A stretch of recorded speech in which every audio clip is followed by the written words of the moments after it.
Hey everybody, it's Marky Ramone, and thanks for all the questions sent in, and special thanks to Nikki Sixx and Jen for having me on tonight. Okay, first question. Derek from Albany. How did you get so great on the drums, and what was your practice regimen like? Well, I believed in what I was doing, and I was influenced by really good people. And I worked very hard at becoming what I am, and that was at least 3 to 4 hours a day when I had that availability of a studio and a drum set. So the harder you work, the better you will be. It's like anything else in life. So that's my trick. Okay, next question.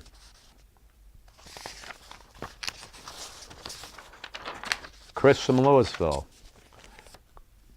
Have you ever toured the Rock and Roll Hall of Fame and seen the other bands you're in with? Yes, I have. I've seen the Kinks. I've seen the Who. I've seen the Doors, Chuck Berry, and we were very grateful to be inducted into the Rock and Roll Hall of Fame, representing our genre music. Okay. We have Sarah from Nashville. Can you describe the writing a book process? A lot of fun, and I wouldn't want to do it again, but it's something very personal, and that was the result of this book that is out now. And you have to be true to yourself, and whatever you're writing, you're going to have to eventually live with. So everything in the book is reality. Nick from Miami. Are there any places that you still want to play that you haven't traveled to yet? Yes, the moon.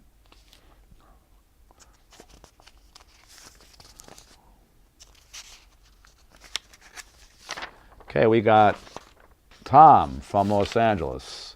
Is there footage of you and the band that us fans haven't seen yet? I own the largest Ramones video library, 400 high-A tapes. Eventually, they might come out, they might not. But yes, there is footage that no one has seen yet. Okay, Robert from Philadelphia. I listened to Foreigner's Jukebox Hero today. Do you ever pass venues from the past that give you images of younger you and the guys? Well, there's always something, the front of a club, a bar that we frequented.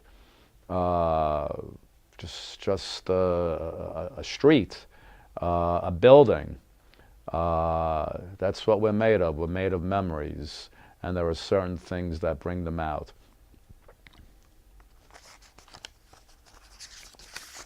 Okay, we got Sue from Des Moines. Were there any venues besides CBGB's that you always looked forward to playing at? Yes, the Palladium in Los Angeles.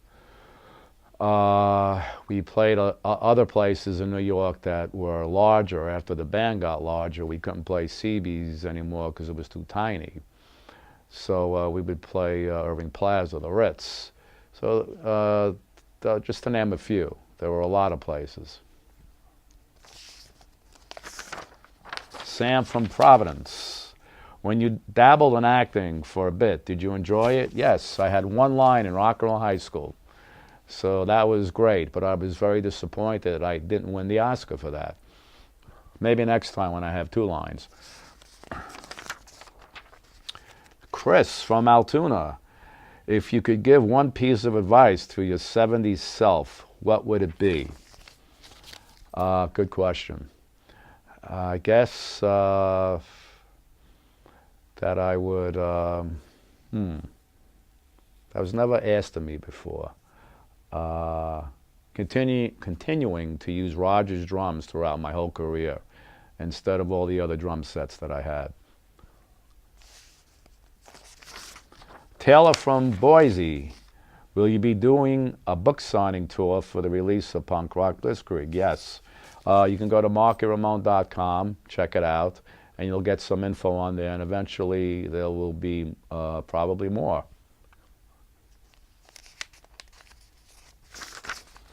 Kyle from San Diego. What is your favorite Ramones song of all time? Well, there's so many songs. To pick one would be Not True to Myself. I liked I Want to Be Sedated. Sheena is a punk rocker, rocker in high school. KKK Took My Baby Away, Rockaway Beach, Blitzkrieg Bop. Pet Sematary from the soundtrack of the Stephen King movie. So there's so many. I could go on and on and on.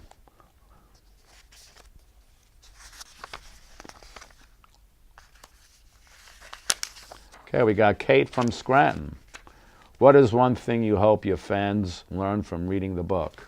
Well, how much fun it was touring with the Ramones and the other bands I was in, what it was like when CBGB's just started, and the recording processes, working with great producers, filming of Rock and Roll High School, what it takes to make a movie, and the Rock and Roll Hall of Fame induction, what led up to that and what went on behind the scenes, winning the Lifetime Achievement Grammy.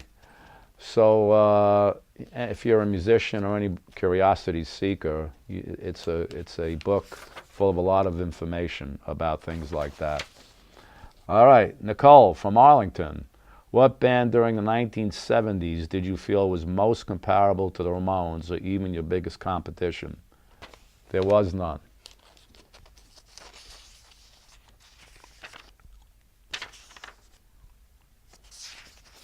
Does anybody have glue? Okay. John from Asheville.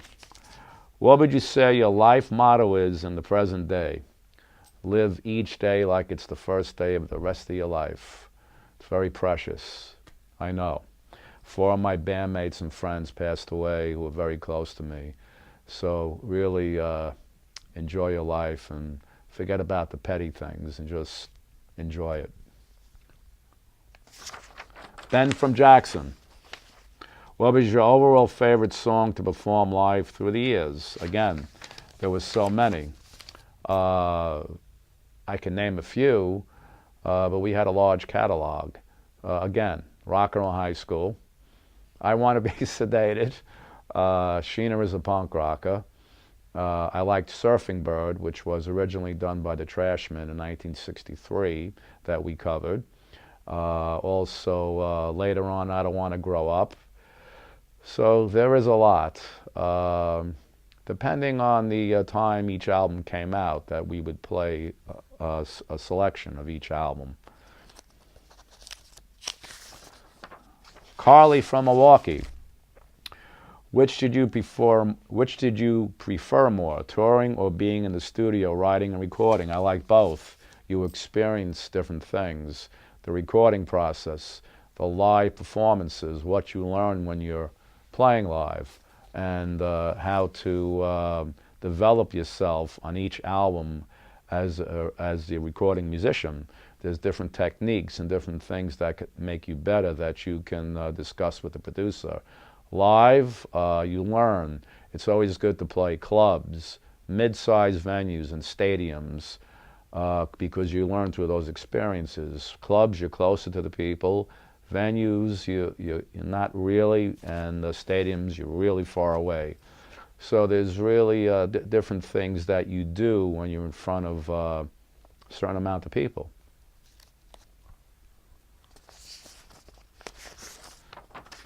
All right, I want to thank Nikki and Jen for having me on here and presenting these questions and answers for you guys and girls out there. And hey ho, let's go.